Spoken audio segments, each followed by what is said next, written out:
नमस्कार दोस्तों, पीडब्ल्यू ज्ञान कोश पर एक बार फिर से आपका बहुत बहुत स्वागत है। दोस्तों, आज अगर किसी भी यूपीएससी सीएससी एस्पिरेंट से पूछा जाए कि आप आईएएस क्यों बनना चाहते हैं, तो शायद ज्यादातर का जवाब ये मिलेगा कि मैं तो प्रेस्टीज और पावर के लिए ये एग्जाम क्रैक करना चाहता हूं। अब यहां पर आप लोग इस जगह पे मेरे साथ मतभेद में आ सकते हैं कि सर ऐसा तो नहीं है, बट एक अल्टीमेट गोल की जब बात आती है, आप अकेले में जब सोचते हैं, तो डेफिनेटली ये बात आपके दिमाग में आती ही होगी। क्या पावर होगी, प्रेस्टीज होगी, तो समाज में इज्जत मिलती चली जाएगी। तो यहां पर आज हम एक ऐसे आईएएस ऑफिसर की बात करने वाले हैं जिन्होंने अपनी पोजीशन से मिलने वाली पावर और प्रेस्टीज को कहा ना, कि बिल्कुल नहीं चाहिए।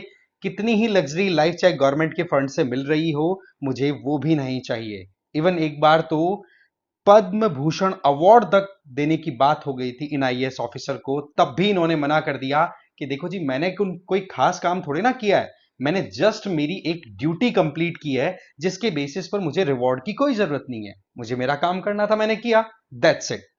हम बात करने वाले हैं एस आर शंकरन जी की, वो अनसंग हीरो जो यूपीएससी को क्रैक करके टॉप लेवल ब्यूरोक्रेसी तक पहुंचे, बने चीफ सेक्रेटरी त्रिपुरा के। और इनकी एंट्री जब हुई त्रिपुरा में चीफ सेक्रेटरी के तौर पर, वो भी एक गजब की स्टोरी है। पूरी डिटेल में बताऊंगा इनकी क्या लाइफ रही, क्या क्या इनके सोशल कॉन्ट्रीब्यूशंस रहे, किस तरीके से इन्होंने सेल्फलेसली पूरे देश को या अपने लोगों को जहां पर भी ये गए उनको अपनी फैमिली माना। इसके चलते इन्होंने शादी तक नहीं की। ये अपने आप में एक बहुत बड़े लेजेंड है अगर आईएएस की बात की जाए। पूरा डिटेल में जानेंगे इनके बारे में, बट आगे बढ़े उससे पहले एक तो पीडब्ल्यू आईएएस की तरफ से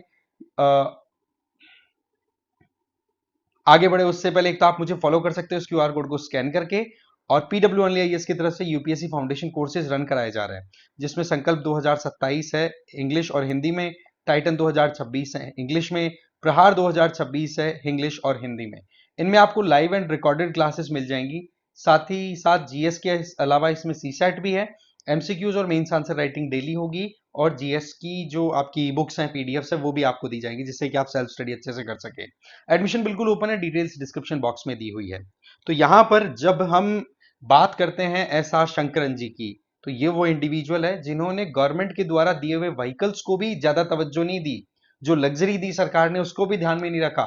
टारगेट रखा तो अपने आसपास के लोगों के साथ जो इनजस्टिस हो रहा है उसको ठीक करने में। ऐसे सिविल सर्वेंट्स जो होते हैं, वो एक्चुअल में सिविल सर्विसेज की डेफिनेशन को फुलफिल करते हैं। जहां पर आज हम एक पुलिस स्टेट में ना होकर के हम एक वेलफेयर स्टेट में रहते हैं ना, वहां पर एस आर शंकरन जैसे इंडिविजुअल्स की हमें बहुत ज्यादा जरूरत है। आज इनके बारे में हम बात करेंगे। इन्होंने गरीबों के अपलिफ्टमेंट के लिए, सोशल जस्टिस और ऑपरेसिव सिस्टम के अगेंस्ट में कितना काम किया है। इवन इनको रिकॉग्निशन भी किसी ने देने की कोशिश की तो इन्होंने खुद ने मना कर दिया। तो सबसे पहले शुरुआत होती है अगरतला एयरपोर्ट से। होता क्या है कि इनकी जब चीफ सेक्रेटरी के तौर पे पोस्टिंग होती है, तो अगरतला एयरपोर्ट पर ये इंडियन एयरलाइन के एयरक्राफ्ट से उतरते हैं। जनरल एकदम सिंपल पैंट शर्ट में। आप इसमें ड्रेस कोड देख सकते हैं क्या पहना करते थे। कुछ ऐसा नहीं है कि हाँ जी कोई आउटस्टैंडिंग अपीयरेंस वाले इंडिविजुअल थे, बिल्कुल सिंपल साधा आदमी। ठीक है। तो नॉर्मल पैंट शर्ट में जब ये बाहर निकले तो किसी ने अटेंशन भी नहीं दिया ट्रैवल के टाइम पे भी, कि भाई कोई पावरफुल ऑफिसर हमारे पास में बैठा है क्या। कोई वीआईपी ट्रीटमेंट ना इन्होंने एक्सपेक्ट किया था। और जब तक ट्रीटमेंट मिलता तब तक देरी भी हो चुकी थी। अब ये क्या करते हैं कि एयरपोर्ट से बाहर आते हैं और एक रिक्शा देखना स्टार्ट कर देते हैं कि भाई मुझे वहां तक सर्किट हाउस तक जाना है, कितना क्या चार्ज लोगे। तो ऐसे में वो रिक्शा वाले से इनका भावताव हो गया, फाइनल हो गया। इतने में ही वहां पर जो पुलिस ऑफिशियल्स उनको रिसीव करने के लिए पहुंचे थे, भाई स्टेट के टॉप ब्यूरोक्रेट थे आखिरकार वो। तो वहां पर पुलिस वालों ने देखा, अरे कहां गए सर, आए कैसे नहीं। अब वो तो एक्सपेक्ट कर रहे थे कि पता नहीं कौन से वीआईपी अपीयरेंस में वीआईपी इंडिविजुअल आने वाले हैं, एकदम सिंपल सोबर इंडिविजुअल उन्होंने एक्सपेक्ट ही नहीं किया था। अब ऐसे में जब उनको पता पड़ा कि वो साहब तो बाहर गए और रिक्शा वाले को यहाँ पे बार्गेन कर रहे हैं प्राइस को लेकर के और वो जाना चाह रहे हैं, इतने में वो रिक्शा में बैठ भी गए। फिर वहां जाकर के पुलिस वालों ने कहा कि सर आपके लिए गवर्नमेंट की गाड़ियां बाहर खड़ी हैं, आप चलिए हमारे साथ में। तो ऐसे में फिर वो जब उतरते हैं रिक्शा से, तो रिक्शा वाले को पैसा भी देते हैं। और पैसा देकर के ये कहते हैं कि मेरी वजह से इस रिक्शा वाले को इतनी देर तक वेट करना पड़ा, और दूसरी सवारी इसको मिल सकती थी पर इसने मना किया ना मेरी वजह से, तो इसको मैं पेमेंट तो दूंगा। पेमेंट देने लगे तो रिक्शा वाला भी वहां पर अपनी एथिक्स शो करता है कि सर आपने मेरे साथ भावताव किए, आपने मेरा टाइम लिया, पर इसका मतलब ये नहीं है ना कि मैं आपको ट्रैवल भी ना कराऊं और पूरे पैसे ले जाऊं। मैं उतने ही पैसे लूंगा जितना कि आपने मेरा टाइम लिया। इस तरीके से इन्होंने एक ऐसा एग्जाम्पल सेट किया अपने जो ऑफिशियल्स वहां पर उनको रिसीव करने आए थे उनके सामने कि कैसे सिविल सर्विसेज एक हम्बल, ऑनेस्ट और फेयर मैनर में आप डिलीवर कर सकते हैं। और यही बात महात्मा गांधी की भी कही हुई है कि भाई जैसा तुम दुनिया को चाहते हो वैसे तुम बन जाओ, और अगर तुम्हें जिंदगी का आनंद लेना है तो दूसरों की सेवा में लग जाओ। ये तो इनके द्वारा एक एग्जाम्पल सेट किया गया। इसके अलावा इनके द्वारा दलितों के लिए भी बहुत जबरदस्त लड़ाई की गई थी। इनके टाइम पर बॉन्डेड लेबर का बड़ा प्रॉब्लम था। आपको पता है ना कि हमारे यहां पर बॉन्डेड लेबर को रोकने की पूरी एफर्ट किए गए हैं। हमारे कॉन्स्टिट्यूशन में फंडामेंटल राइट्स के अंडर में सीधा प्रोविजन भी है। बट द पॉइंट इज कहीं ना कहीं ये चीजें चलती रहती थी। तो इनके द्वारा बॉन्डेड लेबर को अबॉलिश कराना कि भाई पिताजी ने कर्जा लिया तो बेटा उस कर्जे को उतारने के लिए फ्री में किसी के काम करके आ रहा है, तो ये कितनी ज्यादा ज्यादती थी। ऐसे में बहुत सारे पॉलिटिशियंस ने इनके ऊपर प्रेशर भी बनाया कि भाई आप इस तरीके से हमारे इकोसिस्टम को डिस्टर्ब कर रहे हो, हमें प्रॉब्लम होती है, हमारी तो कमाई का साधन बना हुआ है ना। तो इन्होंने नेताओं से भी दो दो हाथ कर लिए थे। एक बार तो अपने स्टेट के चीफ मिनिस्टर से भी इन्होंने जो मतलब एक तरीके से अपनी सीधी खरी खोटी बात कही कि बोला आप ऐसा काम नहीं कर सकते तो फिर आप चीफ मिनिस्टर किस बात के। ऐसे में इनको जॉबलेस भी रहना पड़ा था कुछ महीनों के लिए। बट इनका टारगेट ये था कि जिस जगह पे मैं आ गया वहां पर गरीब से गरीब लोग जो हैं वो मेरे भरोसे अगर बैठे हैं तो मेरी ड्यूटी बनती है कि मैं उनको अपलिफ्ट करूं। अल्टीमेटली इन्होंने दलितों को बहुत ज्यादा रिहैबिलिटेट किया। आपने नाम सुना होगा कर्मछेदु मैसेकर का।